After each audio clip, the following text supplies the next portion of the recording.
Okay, picture this. You need an official government document, and instantly that familiar dread sets in. You're imagining endless phone trees, confusing forms, and the fees. Ugh, the administrative fees. Well, today we're cutting right through all that red tape. We're zeroing in on Rhode Island, and I'm going to show you exactly how to search and review divorce records online. The best part? It is literally going to cost you nothing. Right, so you might be wondering, why do I even need this? Maybe you're building a massive family tree, or perhaps you just need to verify your own legal single status before tying the knot again. But there's this huge misconception out there, right? That getting official court records means you always have to pull out your credit card. No way. You absolutely can get your hands on this critical information for free if you know exactly where to click.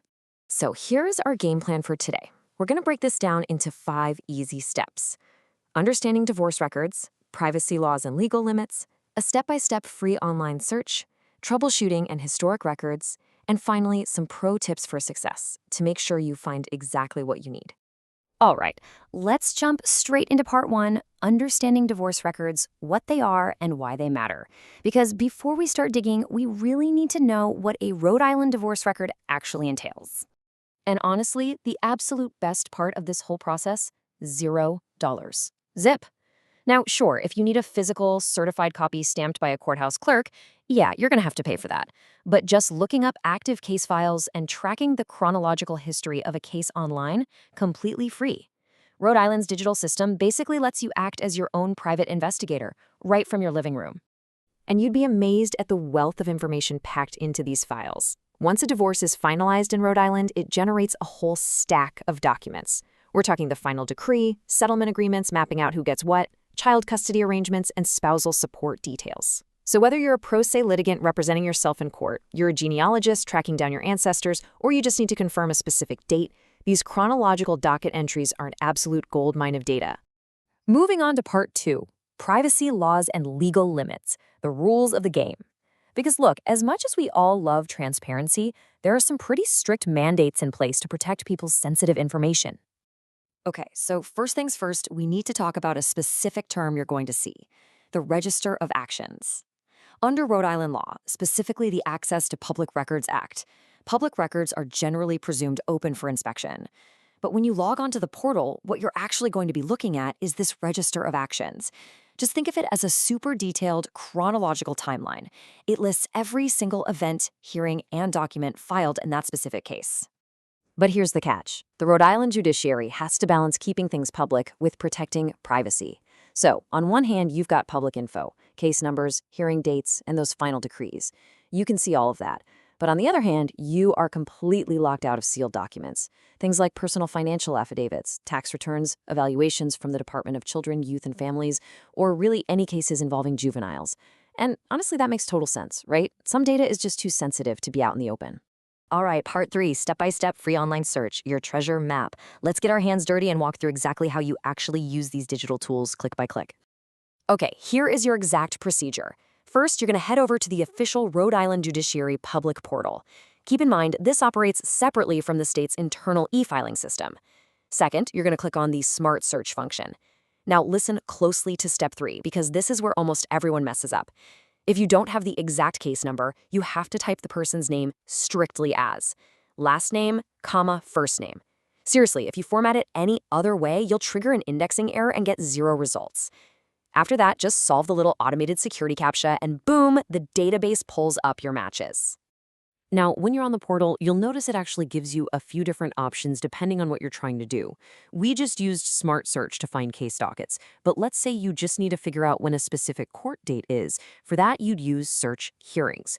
That one lets you filter by the attorney's name, the judicial officer, or even the courtroom. And then there's a third option, Make Payments, which is pretty self-explanatory.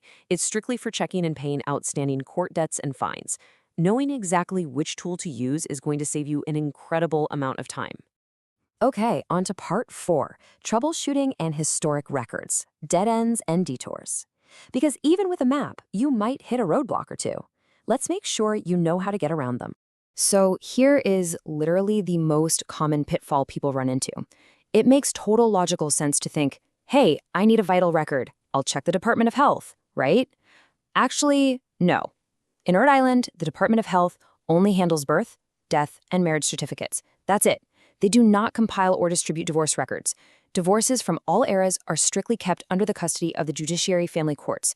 If you go knocking on the Department of Health's door for a divorce decree, you are just going to hit a brick wall. And what if you're a genealogist hunting down a really old case? Well, knowing the chronological timeline of where these files actually live is a massive shortcut. So for cases between 1671 and 1900, you won't find those in an active courthouse. They've been archived at the Judicial Records Center, or JRC, up in Pawtucket.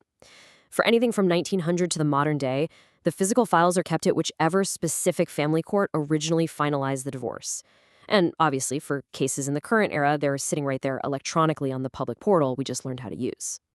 Finally, Part 5, Additional Tips and Best Practices. Pro Tips for Success. We are in the home stretch, folks. Let's go over a few advanced insights to make sure your search is as smooth as possible. One thing you definitely need to know is that Rhode Island's tech is actually going through a bit of a transition right now. The portal system we've been talking about runs on a legacy framework by a company called Tyler Technologies.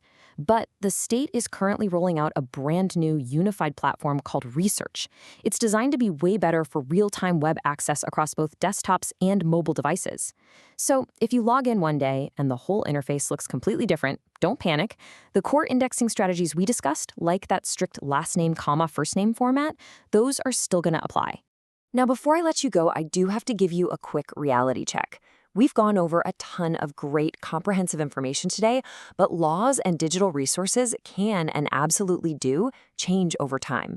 It is always a best practice to verify current legal requirements independently. Double-check things directly on official state websites just to make sure you have the absolute most up-to-date and accurate info for your specific legal or personal needs. So, there you have it. We've demystified the process, bypassed the fees, and showed you exactly how to navigate the portal.